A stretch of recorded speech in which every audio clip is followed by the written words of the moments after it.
Assalamu alaikum wa rahmatullahi wa barakatuh. How are you doing, my Hijrah family? Hope everything is good with you. Just thought I'd do another video for you. In one of my other videos, we were discussing a matter. I believe it was the video concerning the family business, how it's important to, as a possible way forward for all members of a family, mother, father and children, to develop their own in-house business, and the business being mobile. A question came back to me, which was, what country do I suggest would be best for, and I believe the brother or sister was from the UK, so they asked what was the best country, in my opinion, for people from the UK to make Hijrah to.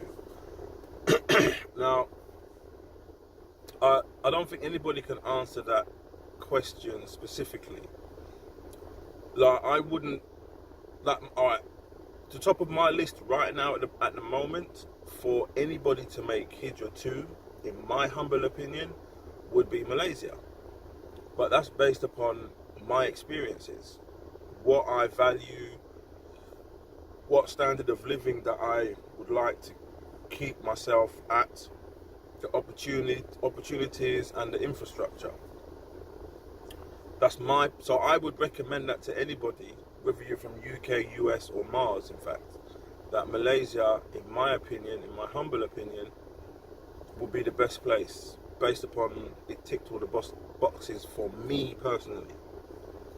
Now, to be more specific with the question, or to give the question its right, there's a number of things that any individual or any family who are considering starting on this journey of Hijrah need to take into consideration. The first thing that I would suggest is look at your living status where you are now. So if you are in the US or the UK or Europe, what are you in the upper class? Are you in the middle class? Are you in the working class? So that's the first thing you should look at, I believe. What is your status in society right now on a financial level? Yeah, are you seen as upper class, upper middle class, or working class? No? Now, you may not have had the time or even thought that question was valid. But let's think about it for a moment. Wherever you want to go to, there's two things you'll be looking to do. Either elevate your status, or make sure your current status remains the status quo. So if you're working class and you're happy with working class, or you're working class and you want to elevate yourself to being middle class, then obviously one of the things that you would need to look at is, when I go there, when our family establishes our in-home business, for example, or I as a man, or us as a couple, endeavour in work, whether it be travelling back to the UK for men only, I recommend, or travelling back to your country of origin to work, men only, I recommend. Or even that, in that same case, the wife being able to gain employment in the destination country. Would that in itself raise your status from being, for example, working class up to middle class or upper middle class? Yeah, it depends on the country you're going to. For example, if you were to move from the UK and set up shop in Africa, Zanzibar, Pemba Island,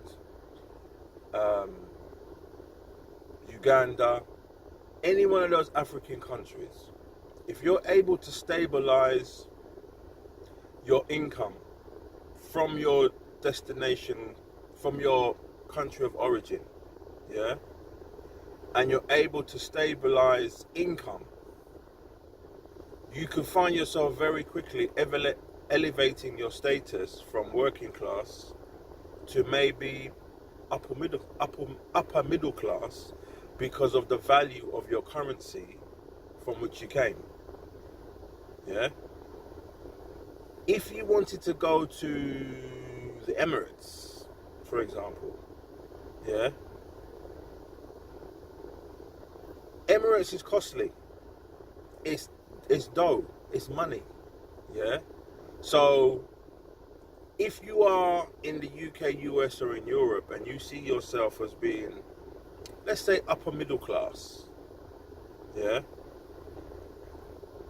unless you are very wise with money, you have a very, very good business plan, you're securing employment, yeah, it's very possible to keep your, no, in fact, I'm not going to say that.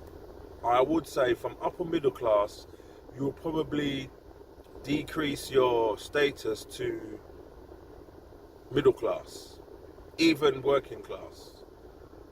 It's not phenomenally over expensive because obviously in some places in Emirates the UK pound and the US dollar is stronger than the currency. In other places it's equal or worth more, their currency. Like for example, I believe the Qatar Rialo is valued more than the US dollar, for example, or even the UK pound. So that definitely has to be taken into consideration. Yeah. The way they run the countries, like there's no free education in them places, it's paid. So even though you will alleviate stealth taxes that you have in our current countries, yeah, you'll still pick up a cost in maybe medical fees for your medical insurance or paying for your children's education. Yeah. So these are the things that one needs to look at your destination country. If you happen to be somebody that is, for example, middle class and your family don't mind downgrading to, let's say, lower middle class or just above working class, yeah, then I personally believe your world is your oyster. Your world is your oyster, yeah. If you're looking to elevate your, because obviously you want to keep your living standards. I'm not going to speak generally. Most people would like to keep their current living standards the same, yeah, which is, in my opinion, harder than you think. Why? Because the costs that you have in your country of origin, they're open. I've got to pay tax for this, I've got to pay tax for that, this, the cost of this, the cost of that, blah, blah, blah, blah, blah. Now, you might go to a country that is economically below the country of origin, but you've still got other payments to do because you want to keep your financial status as it is. The cost of schooling, yeah, you might want to send your children to international schools because it's better quality of education in the country of origin, yeah. Medical insurance, you won't be able to, or a lot of people can't afford private insurance, private medical care in the country of origin, but in your country of destination, the private medical care might be off the charts, really good, and there's an opportunity, yeah. And at the same time, you still have the restraints of being able to set yourself up in a business, because you have to jump through red tape and sign documents to be, as a foreigner, be able to set up a business, yeah. So these, I think, are the main factors that one should look at in answering that question, yeah. So I hope this was beneficial. If you have any further questions, please put them in the comments below, and I will endeavour to answer them the best I can. So until another time, or until such time that Allah wills, may Allah ease our situation, may Allah make this journey of Hijrah easy, and Um, let's try and complete this journey together. Barakallahu feekum. Assalamu alaikum wa rahmatullahi